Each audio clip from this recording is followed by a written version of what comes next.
School in the Time of COVID series. Tonight's guest is Andrew Estep, Executive Director of the Washington State Parent-Teacher Association. We've collected questions through social media and constituent mail, and we'll be using those questions to drive this discussion. If you're watching this live on Facebook and have a question, please ask it in the comments section of this video, and we'll answer questions from live viewers as well. Before we get to questions, I'm going to hand it over to Congressman Heck and then Mr. Estep for opening comments. Congressman Heck. Thank you, Lauren, very much. Thank you all for joining us. It is hard to believe, but this is the 22nd episode in our continuing series of teletown halls regarding our state's reaction to the COVID-19 pandemic. It is the first of a 7-part series we're going to have on back to school and education related issues. Tonight, we're honored to have Andrew Estep, who is in fact the head of the Washington State PTA Association. The day after tomorrow, we'll have Deanne Birch Puffert, who is the head of the I want to get this right, Child Care Aware, and we'll be talking about the issues of child care as it relates to education. 1 week from tonight at the same time, we have at what will be our 24th episode, believe it or not, our first returning guest, and that is State Superintendent of Public Instruction, Chris Reichdahl. But tonight we have Andrew Estep. Andrew, let's start with you just giving the short paragraph for people who may not know. What is the Washington State PTA? Washington State PTA, it's the Washington State chapter of the national PTA. We're actually not a chapter, excuse me. We're an affiliated organization. We are an umbrella organization that serves local PTAs and the parents of Washington State, parent, teachers, and the student and youth of Washington State. We're primarily an advocacy organization. That's how PTA was formed, to advocate for and on behalf of children and youth throughout the country. We are here to support the local PTAs in their efforts to advocate on behalf of their students and children in schools. So COVID-19 aside, if we weren't in this, can you give us an example of two of the higher profile public policy issues relating to education that the PTA, the state PTA, would be advocating for? Oh gosh. I'd have to go back a few years, and these are things that people would relate to. And one was, it was PTA that brought school lunches, subsidized school lunches into the schools. We really had an impact on making sure that schools provided an environment in which students and children could learn more readily. When we founded, PTA founded back in 1895, it was trying to get schools or kids out of factories. It's been actually it's 1897, 123 years, and that was our history. That's how things have changed. We have been working hard since then to create a more fair, more equitable education system for our kids. How big is the PTA? Our PTA in Washington State PTA has over 110,000 members. National PTA, I'm not sure how many million there are right now. And you've been at the PTA a little over 18 months after a career in professional association management. Is that correct? That's right. That's right. I've been working in association management for 25 years, and PTA hired me about a year and a half ago. Well, let's get to it. What are the PTA's biggest concerns as it relates to the COVID-19 pandemic and the resumption of this school year on whatever basis? I think the biggest concern is the health and safety of the kids. We that's our job, is to make sure that the children are safe. And we want schools to be safe places for kids to congregate. And we, because of this pandemic, because of COVID-19, it's very hard to guarantee that. The other issue, though, is the ongoing educational requirements.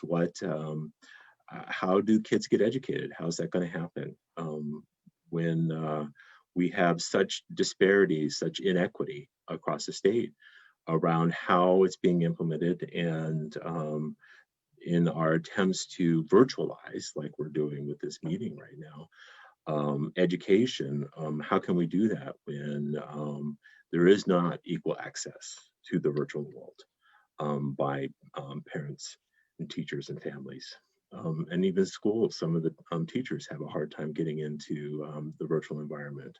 I was just reading about the different blind spots across the state. We have entire agencies in the state government who are trying to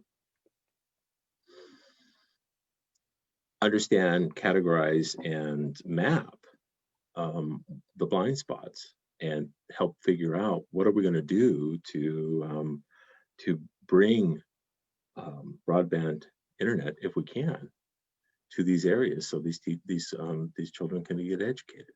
It's not as simple as it seems. Before we plumb that second concern, I want to go back to the first one, health and safety. Would it then, therefore, Andrew, be fair to characterize the PTA as not wanting to return to in-person schooling as long as there are clear indications about strong risk associated with that from people like public health officials? That's a good question. And I'd love to say that we had a blanket statement along those lines, but the truth is that the governor's guidance and the guidance that's come out of the state is one that is based on the local environment. We're not able to give a blanket answer. We're not able to say we are for this or for that. What we are for is safety in that school, in those schools. Well, now wait a minute, Andrew. If the Pierce County Chief Medical Officer says it's not safe, then would it be fair to say that the PTA says then you should not go back to in-person schooling? Yes, and that's where I was driving at. Because the guidance is follow the rules of the local the county public health department. The county public health department says don't meet, then we don't have school in classrooms. And you support that? Absolutely, absolutely. We support the guidance that the governor has put out there, and we support the public health departments in ensuring that the environments are safe places for the students to be. To me, it's unconscionable to put children in unsafe environments, and unless. But of course, everybody disagrees. What's that? Andrew, everybody disagrees. Lots of people disagree about what is safe and what is unsafe, right? I mean, there are people who believe that it isn't 100% safe anytime because of catching cold, catching flu, getting in an accident on the schoolyard. But what we're talking about here in the context of a pandemic is what medical officers for public health agencies say. They don't say don't go back to school. They don't say you should not. What they say is it's not safe. And then it's up to the local school board to determine, or the governor under his emergency powers declaration. So again, if the public health officer says it's not safe, that would lead the PTA to support not doing in-person schooling.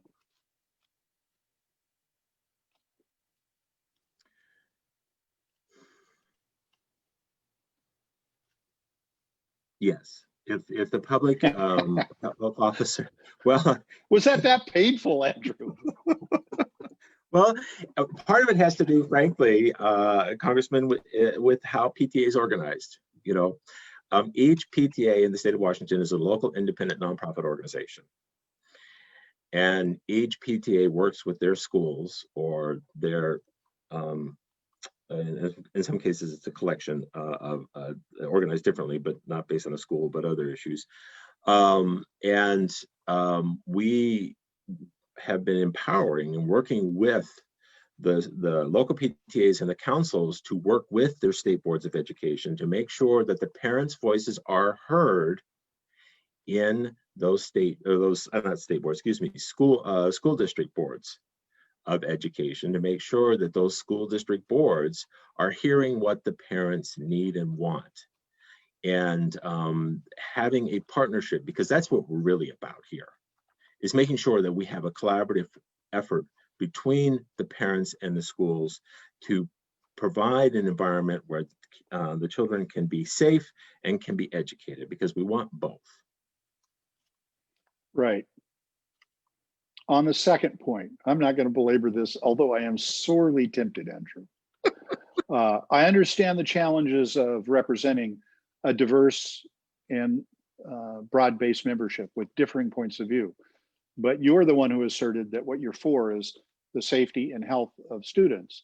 And it just seems to me that that requires you to actually take a position on occasion, even one which may be disagreed with by some portion of your membership, if facts so dictate, if facts so dictate. But you also were talking about some of the limitations of distance learning, the remote learning, the virtual learning, which I think most of the larger school districts, in fact, I think most school districts in the state are going to begin the school year with.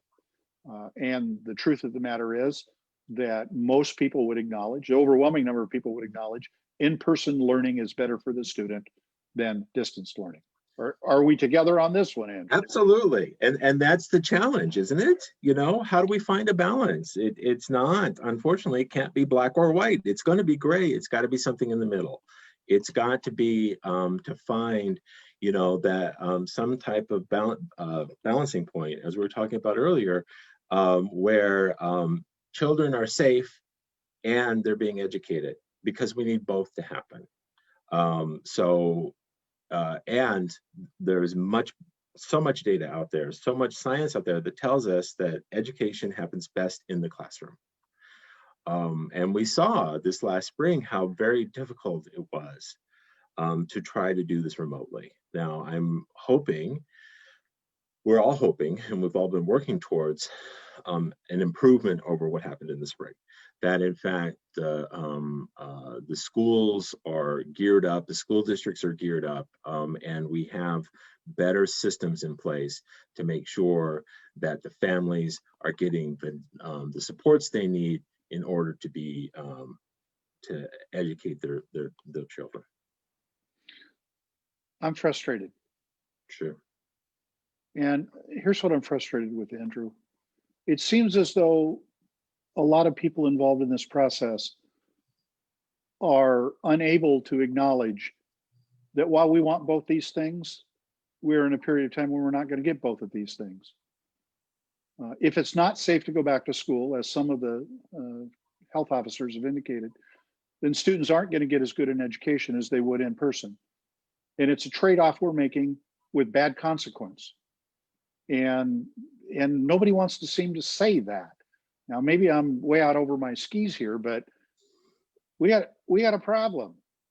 We got a safety and health problem that, as long as we are concluding based on the science that in-person cannot be achieved for a while, then they're going to get less of an education than they would if they were in school. That just seems to me to be the difficult reality here. Absolutely, Congressman. I completely agree with you.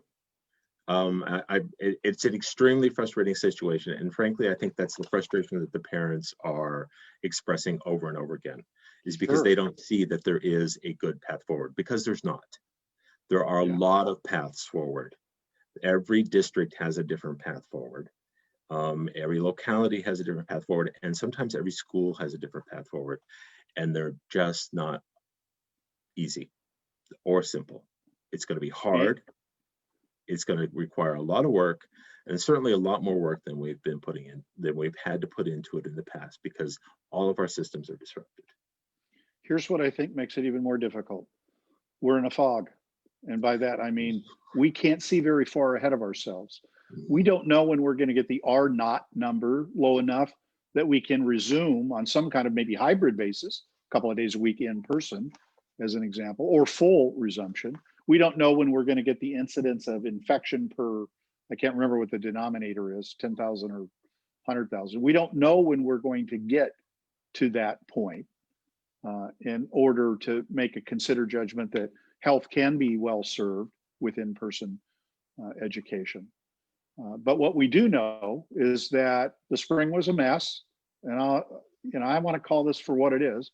It was a mess. We were all caught off guard, and we had to scramble. We had to scramble to get devices to children. We had to scramble to get connectivity. We had to scramble to help teachers know how to do this.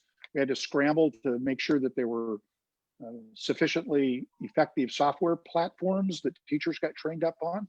And then even if we did all those things to deal with some of the equity issues, we would still be left with home circumstances that could not be supportive or sufficiently supportive. I'm sure that you know plenty of people who are teachers, Andrew. I have a whole passel of them in my family. And in fact, I'm married to one, a retired middle school teacher and principal. And so we talk schools all the time. And what my family, my nieces and my cousins were telling me was I don't even get a majority of my students coming to the class during the scheduled online proctoring times. And of course, that was spring. And there's just been an incredible amount of work done since then to deal with all these situations. But again, we're going to be left with families who aren't able to be as supportive as the child needs. We're going to probably be dealt with some students who have special needs for whom distance learning just isn't a reasonable alternative by any stretch of the imagination. We got a lot of problems here, Andrew. What's the solution? We do. Well, the solution is we keep working together. We keep working together in order to try to find some answers that work, you know, some solutions that'll work for now. Because you mentioned scramble, that it was a mad scramble in the spring because, you know, in the course of a week, boom, we were out of our schools, right? It was awful. But I have to tell you that the 2 months of summer, the 3 months of summer that we've had still hasn't been enough time. It really hasn't, not to adequately provide for all of the changes that would need to be made in order to virtualize this effectively. So it's still not going to be happy. But is your perception that a lot of progress has been made? Absolutely. Absolutely. And it's because we've been working together, because parents and school boards and the administrations and the teachers have all been working towards this common goal. So I think our challenge is to identify those pressure points that we can actually make a difference with. Some of the districts will have found the magic formula. It will work really well. Some won't. And we can't blame. We really need to just step up and step in and help make a difference. We cannot stand back and point the finger because that's not going to get anything done. There's no solution there. We need to work together because the times require us to work together. Andrew, in normal times, which we all hope beyond hope will one day again confront us, one of the things that the PTA would do and encourage would be getting involved in the school, volunteering in the school. How do parents get involved in the context of distant learning in a pandemic? Well, one of the things that we've been working on this summer is trying to help prepare our parents and our PTAs for what it means to still exist, to still support our students, to still support our other parents, to come together and make this happen. The column I've been writing a monthly column since I started this job, and my column this month was about the fact that PTA is not restricted by walls. It's not the building that makes the PTA, it's the people. We're a community. We're a community of parents and teachers and others who want to advance our students. So what do I do with that? I'm a parent. What do you recommend to them? Well, I recommend that they talk with other parents. Let's get together. Let's have a meeting. We're all very familiar with this format now, way more familiar than we thought we were going to be. Have those meetings and have those discussions, and do it in the context of meeting with those the school people as well, and working together to find the answers. That's my hobby horse, Congressman, is that we can find the answers, but only if we work together.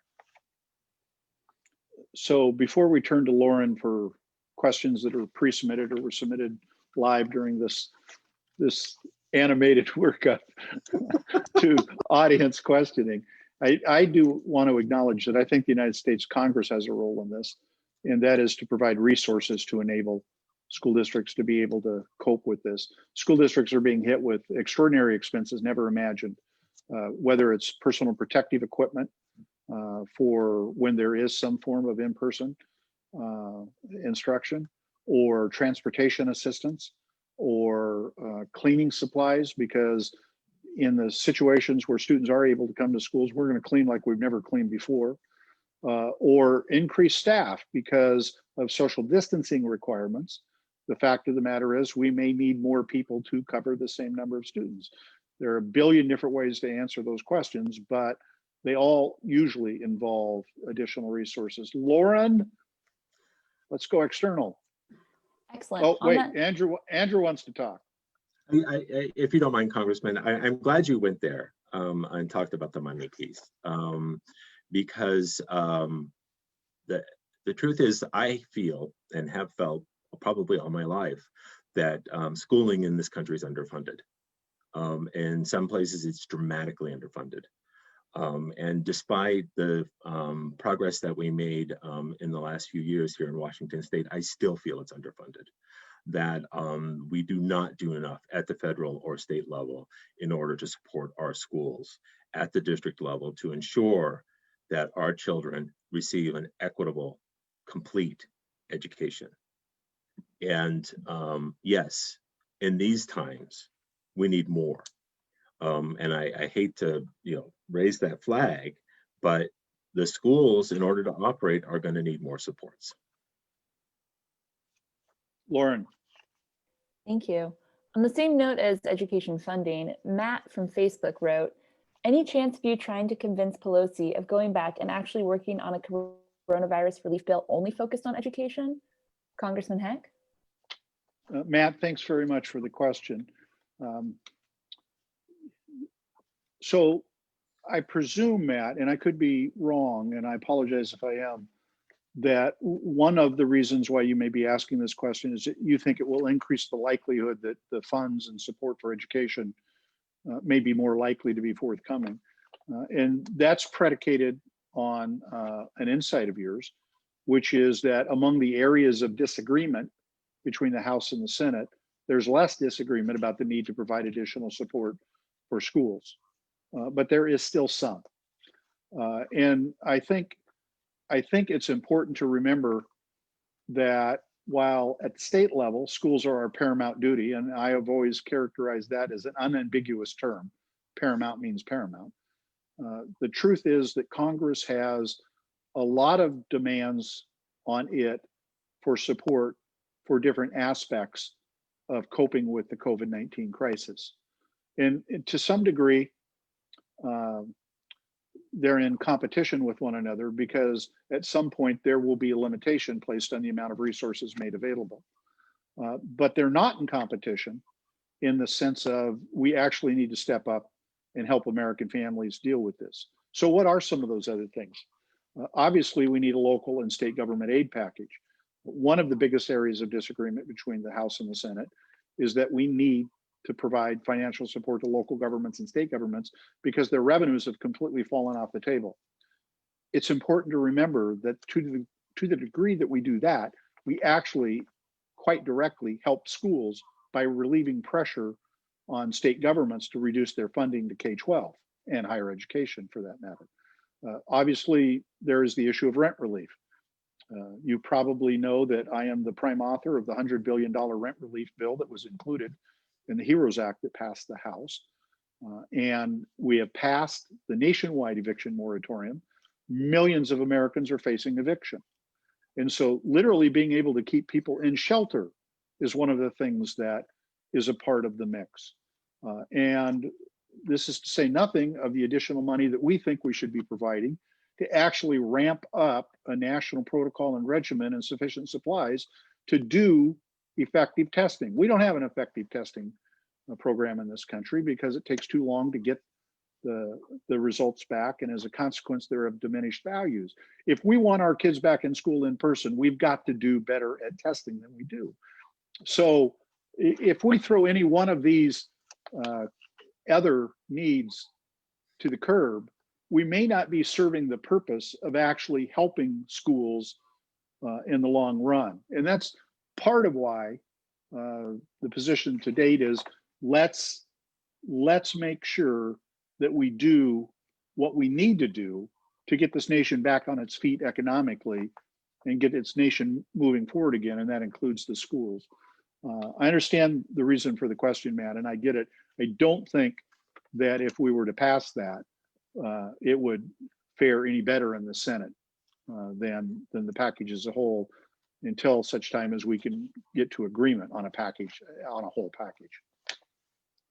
Lauren. Thank you. As a follow-up to that, Dawn, who is watching live, asked, will educational funding have restrictions such as only using it for staffing facilities or supplies and not administrative functions? Congressman Heck? TBD, to be determined. The first wave of relief that we provided to state governments only allowed them to spend it on COVID-19 related expenses. And of course, what we heard from local and state governments is that's all very fine and well, but we don't have any revenues anymore, and we can't fix the pothole in your road or provide the firefighter in the local firehouse. And so the HEROES package allows the assistance to local and state governments to be used to replace lost revenue. And in that way, it would be unrestricted as it filtered down to K-12. I do not, frankly, Don, remember specifically what the limitations were on the expenditure of funds for K-12, nor the exact mechanism by which they were handed off and got to the local school district. In fact, Andrew may recall better than I.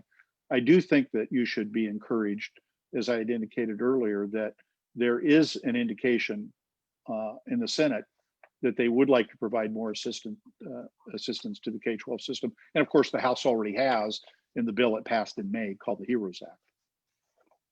Thank you. Andrew, did you want to add anything to that? No, sir. We also have another follow-up on this issue from Marie, who is watching live. Marie wrote, Congressman Heck, please make sure that the federal funding can't be used to supplant state funding for education. We need explicit language to that effect. Good, Marie. I think that's a good suggestion. Thank you very much. You know, we of course live in a state where the margin on which the state could do that is pretty thin because of the constitutional protection as found in Article 9, Section 1, which says, I love to quote it, it is the paramount duty of the state to make ample provision for the education of all children residing within its borders without account of race, creed, sex, etc. I can't remember the exact terms.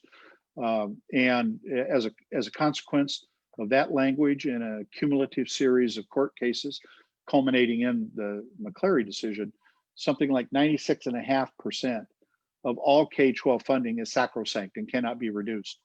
But your point's well taken. There won't be anywhere near as much pressure on K-12, even in the worst case scenario, as there will be the rest of state government. I do also, Marie, want to remind you, and again, I appreciate your suggestion very much, that a lot of the things and the services that state government spends its money on, you could categorize as social determinants. In other words, factors that bear on a student's ability to get a good education, because you know what, hungry children don't learn very well.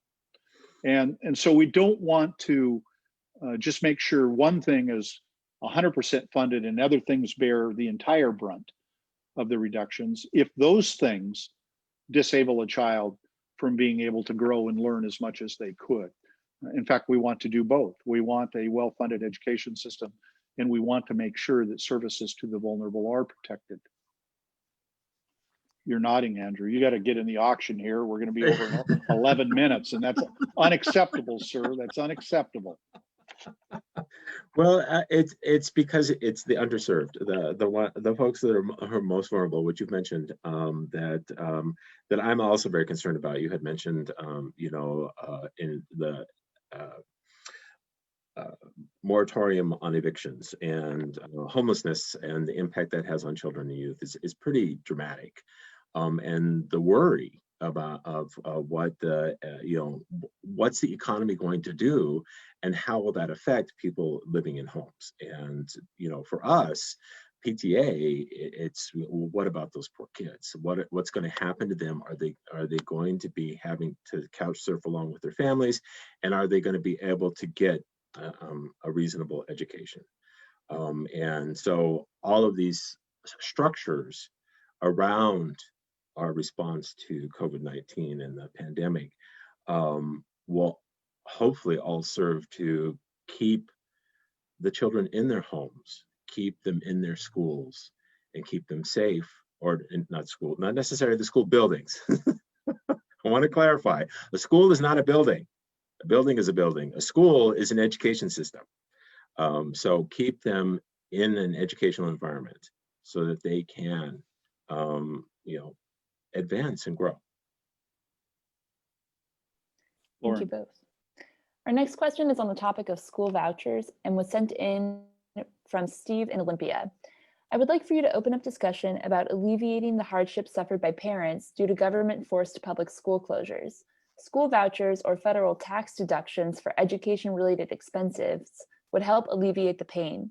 I would like to see this assistance extended to all parents to cover education-related expenses, including tuition, books, homeschool, private school, religious schools, tutors, etc. As a parent of 3 children under 8 years old, 100% remote learning is no substitute for schools the way they used to be. Mr. Estep, would you like to answer first? Sure, Lauren. I think that it's fascinating, and this is where money plays such an important role in education, unfortunately, and that's where the disparities come in, because there are all these other systems out there. If you've got the money, if you can pay the cash, then you can pay for those private tutors or the online lessons or, all of these other systems. But if you don't, then what are you going to do? I don't know the right answer here. And again, as I said earlier, the right answer for this family is not necessarily the right answer for that family or these communities, and they have to work to figure that out. I do know that there is a lot out there that can help, but how to implement that? I always hesitate with any one-size-fits-all solution. To me, it almost never works. The other consideration, I think, and Andrew, you may have more current or deeper insight than I have. Washington State has this unique constitutional language with respect to it being our paramount duty. It also has stronger language prohibiting the use of public funds for private or religious schools than most states. So I think you have a pretty serious constitutional question in Washington State about doing it. 3 children under the age of 8. It's tough. I have a niece who has 4 kids at home and 1 laptop. What do you do when you've got all of them at home trying to learn? It's really tough. So the system, that's one of the things that this pandemic has really done, is to really highlight the weak points in our system. I mean, over and over again. We were talking about broadband earlier, but that's just one of the pieces. I understand the need to maintain a proper public system. I support a proper public system. I'm a product of public schools, and I believe that they are the right way to go. But I also believe we need to change and adapt our public school system so that we can serve all children equally. So again, trying to find the middle ground. I think our state is uniquely positioned to be able to do that because we have such an interesting and dynamic and diverse, especially politically diverse population. And we can work together to find some of those middle grounds. I want to belabor the point a little bit about the incredible burden that distance learning places on households. The gentleman with 3 children under the age of 8, I cannot begin to imagine. I had 2 sons and they were 7 years apart. I never had 3 children under the age of 8. I barely had 2 under the age of 8. But when you stop and think about this, if you're an essential worker, then you're going to work. And if you're an essential worker, the chances are overwhelmingly that you're not a high wage individual. So what are you doing for childcare? What are you doing to have an adult in the room to help those students learn? You're not making a lot of money.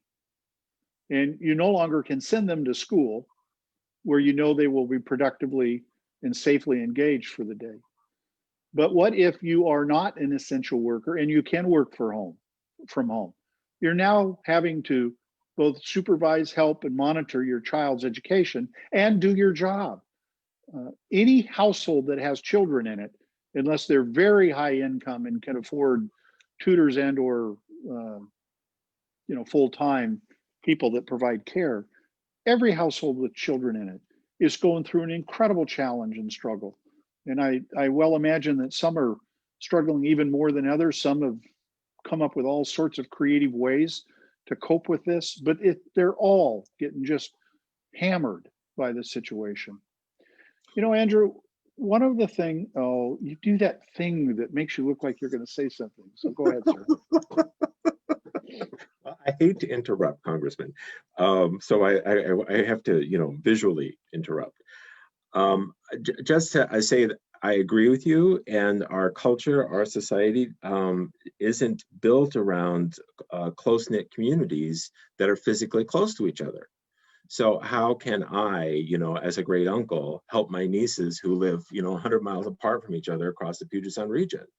So that, to me, the PTA helps provide some of the answer there. If I can make a little bit of a pitch for the systems and mechanisms whereby parents come together and work and find solutions for each other in order to, share the burden of trying to teach at home and also get parents off to work.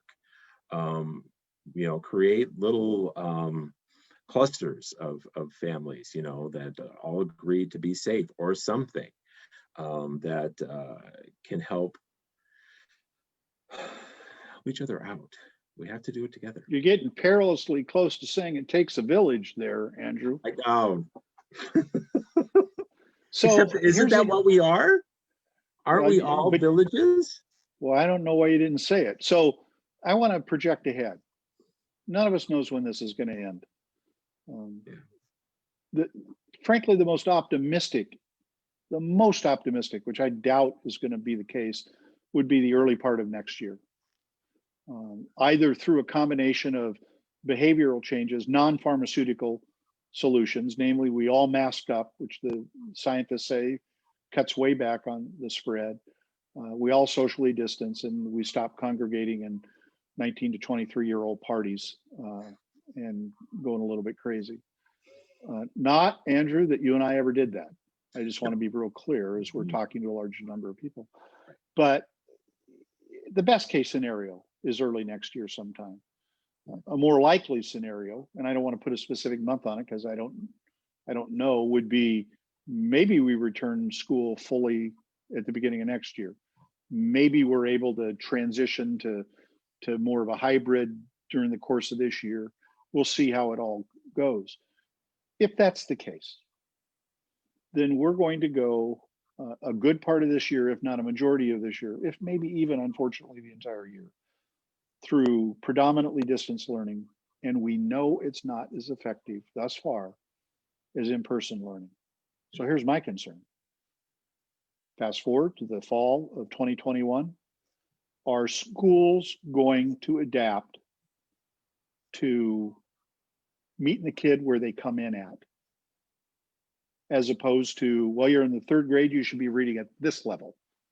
Because we're going to have some catch up to do. I'm personally more optimistic about the flexibility of young people and capacity to catch up under the right circumstances if we meet them where they come to us. Are you concerned? I actually feel pretty strongly that it's all going to change. We just don't know how yet. Hopefully for the better. I mean, and it can be for the better if we work together in guiding that change. But I have felt for quite a while that technology has a better role that it can play in our education. And that it allows unique opportunities for self-paced learning and the ability to meet children where they are. So I always have hope. It's, I don't know, call it a defect of character or something, but I'm always filled with hope because I can see the brighter side of things. I can see that there are some great lessons that can be learned once we get to the other side of the pain. You think that schools will be permanently different as a consequence of this experience, even if we were 100% vaccinated? Absolutely. I think we're all going to be different. The schools and society, the way we work. I think cities are going to be different. 20 years from now, we will not recognize how cities will operate compared to now. Yeah, it's going to change the way we do everything. These 2 years that we're going to spend coping with this. Lauren. Thank you. This question is the last one on funding issues, and it comes from Jason in Olympia. I'm a school bus driver for the Olympia School District. Our superintendent has stated that the school district has just 44% of the normal transportation budget. While our fate has yet to be officially announced, it is universally accepted that drivers will be laid off. School bus drivers are well-trained and skilled drivers and will be hard to replace when in-person learning begins again. I ask you to look for funding solutions to keep bus drivers employed with healthcare. Congressman Hack? You got it, Jason. Couldn't agree more. It's actually, Jason, not a problem unlike is being experienced in the private sector and other aspects of the public sector as well. If we start laying people off, are we going to lose that underlying skill base that those people who have performed those jobs so ably over a time become not available because they move away, because they go and do something else, because they've got to make a living. They got to survive. So I couldn't agree with you more. I personally think that school districts ought to be not just held harmless, but given the additional resources that are required to cope with this in ways that we know additional expenses are made. I've seen some wonderful examples of how school districts are utilizing some of their transportation people, for example, to deliver meals to students who had qualified for free and reduced price lunches, as but one example. Andrew, did you want to weigh in on Jason's question? A little bit, just in terms of what we're going to lose in terms of our teachers. I think we're going to see a lot of teachers are going to opt for early retirement rather than try to cope with this, rather than try to change the way they teach. And I don't know what the numbers are, but I think that, I'm a baby boomer. You might be one. Whoa. Thinking I might be too old to be a baby boomer, Andrew? No. Really? You're a guest on my program and you're going down that road? You have such a nice head of hair. I thought maybe you were, one of the Gen X. So I'm a lot older than you, sir. Okay. Very good. You wear it well. So we're going to lose that brain trust, and we know that the Gen X is 10% smaller than the baby boomers, and it's going to cause a dip. It was going to happen anyway. It's going to happen sooner. So it's going to happen across all sectors, where yes, there'll be layoffs, but there'll also be the early retirements, and we're going to hear an increased demand for teachers. Now, fortunately, as you mentioned earlier, in Washington State, teacher salaries have been brought up to a more reasonable level in the last couple of years. And hopefully that will bring people in. But I have to say that the other people who support schools, there's a significant number of people who are not teachers who are in the schools who did not see the same salary increases. So that is a worry as well. Yeah, shout out to what we call classified employees, those who do not teach, who are such an important and vital and critical part of the support of the public school system. Right, and we were talking earlier about special education, the paraeducators. When I was going to school, there were no paraeducators. We had, occasionally there was a parent volunteer in the school. Paraeducators now are instrumental in working with special education and other groups of students who want or need additional attention. And we need to support them as well in order to have a more complete school system. Well, and the truth of the matter is every one of us can point to a classified employee somewhere along our educational journey who actually was a really important part of our education. And as long as we're talking about the employees, the classified employees, let's talk about the teachers. This is very, very hard. This change and what is being expected of them when their students don't have adequate equipment, don't have adequate connectivity, they don't have adequate software. And to the degree that there is some in-person presence, let us remember, and it's a statement of the obvious, but yet it needs saying, that there's a huge teaching base of employees in this state, just like the rest of the population. Some of them have health issues. Some of them are compromised, immune compromised in some ways. And so it's one thing to say, hey, let's get all the kids back in. You know, kids don't get it as easily, but they spread it. And we know that now. And we have tens of thousands of teachers who would be literally taking their life into their own hands in order to return. So there are a lot of issues associated with this. I have teachers living on both sides of us in the cul-de-sac where we live. And one of them teaches English. And the approach she takes with her class, you read this book. Here's your book. There's no means of distributing the books or getting the books to the students. And there's just an awful lot about that presents them with such big challenges. What do you have to add, Andrew? I actually was thinking about how you're surrounded by teachers. I'm a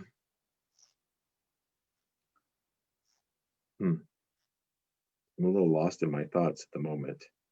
Well, we can go to another question. I thought you were younger than me, but maybe not. Lauren, what's the next question? Thank you. I wanted to start by saying that we see Antoinette's questions, but I want to save the childcare question for Wednesday's town hall with childcare. Okay, where... so Antoinette, is she watching live? Yes, she is. Antoinette, just a little tease here. I'm emailing you something, or I'm mailing you something tomorrow. Now, let's hope that the post office delivers it timely. So expect a letter from me within the next few days. Antoinette, Andrew, for your information, is a local person who's, I believe, watched every one of these. And she asked really good questions at each and every one of them. And I so appreciate her being our most loyal viewer and consumer of this information. Antoinette, we'll get back to you on Wednesday, we promise. Go ahead, Lauren. Thank you. We're also going to follow up on Antoinette's question about mental health supports on Monday's town hall with Superintendent Reichdahl. So thank you for both of those. Our next question is coming from Dawn, who is watching live. How can a regular Joe retired with grown-up children contribute to the educational system? Congressman Heck? Well, ordinarily what I would have said is volunteer to tutor in the schools. There's so many powerful mentoring and tutoring programs that have proven to be effective beyond measure. In fact, they are measured and they're very effective. In the meantime, I guess, Don, I'd suggest to you that you look around the neighborhood and see who it is that has school-age children that may be finding themselves in a challenging circumstance. I talked before about they're an essential worker. What are they doing with the kids? Or they're working at home. How are they being able to supervise their kids' education and do their job? And perhaps there's a family with whom you have a particular rapport, or young people that you see in the neighborhood. I know that's true on the street where I live. And strike up a conversation and see if there isn't some way you can be helpful to that family and those parents so that we make the best of this situation. And then when school does return, those mentoring and tutoring programs in schools, especially for the younger children, are incredibly effective. Andrew, to add, sir? Just that you can join the PTA. You know, you don't have to be a parent. You can be a community member. I mean, I echo what you said, Congressman, about the tutoring. There are still tutoring programs out there. Anybody with you know, a laptop can access these different apps these days in order to connect in and be connected. To find that community of concerned parents who are working together to to keep things moving along and be a part of that community, they'll welcome you. They'll be glad for the help. Thank you for asking, by the way. Thank you very much for asking. Thank you. We have one last question, and then I will turn it over to both of you for closing thoughts. Our last question comes from Michael and was sent in through constituent mail. I'm an educator and a voting resident of your state, serving our military-connected children and families overseas with the Department of Defense education activity. Our DoD-EA families have the option of enrolling in virtual school, but brick and mortar schooling is also an option. I want to be clear that I am proud to serve, but that I should not be asked to risk my life, nor to try and safeguard the health of my students against an uncontrolled and potentially deadly virus. I am asking you to urge DoD-EA to delay the start of brick and mortar education until such time that facilities and staffing can be adapted and tested to include ventilation systems, dedicated space for limited class sizes, increased resources for monitoring students, and COVID testing. Congressman Heck? Lauren, that was Michael. Yes. Michael, thank you for the question and the request. We will follow up on that. I couldn't help but through the first part of that question, however, think we probably have something to learn from you about the distance learning activities that you have been engaged in thus far. But as it relates to the safety of both the employees, the staff, the teachers, and the students, it should come first. And we will follow up with discussions with DoD on that circumstance. I thank you not only for that question, but for what you do. Andrew, you have that I have something to add look on your face. You are so transparent, Andrew. I try. I work hard at it. So as a product of that school system, my dad was in the Army. I'm a veteran myself. It occurs to me that the DoD education system might have a lot that they can teach us about how to work with students in transition and in the transitional times. And it could be a direction that we could look to find some answers around how to manage the virtuality of education today. Andrew, I'm going to let you close first. If you want, it's an opportunity for you to emphasize something you said earlier that you think bears reemphasizing, or to bring up any issue that our dialogue and the questions from the audience did not provide the opportunity to suggest, or to give a commercial. Another one? Actually, by my count, you're fourth or fifth, but go ahead. Okay, very good. All right, very good. Well, I'm grateful, Congressman, and to you and your staff for inviting me to participate in this. I am passionate, as I believe that came across through our discussion, about finding answers for our kids. It's essential that we take better care of our children, and we provide them with better education. And we do it in a way that is embraces diversity, equity, and inclusion, because we are, in fact, much stronger through our diversity than we are separately. And we can find ways, as we have in the past and will again, to find solutions through this crisis that will result from this, that will make for a better educational system 5 years from now than the one we have today. And I'm grateful to you, Congressman Heck, for helping to lead that way. Thank you. That's very kind of you, Andrew, as it was kind of you to spend the last hour with us. Thank you for what you do every day at the Washington State PTA, but also for your prior military service. I appreciate that very much. Thank you all for watching. As you've heard me say now 22 times, you've given of your most precious commodity, your time. I'm grateful. And program reminder again, day after tomorrow on August 26th, Deanne Birch Puffer, who is with the Child Care Aware organization, will be talking about childcare, and especially as it relates to schools and how it is that parents can and will be challenged to cope with that. And then 1 week from today, on August 31st, we'll have the first return visit with State Superintendent of Public Instruction, Chris Reichdahl. We're very grateful for all of those of you who watched, and submitted questions. We appreciate it very much. Be safe, be well.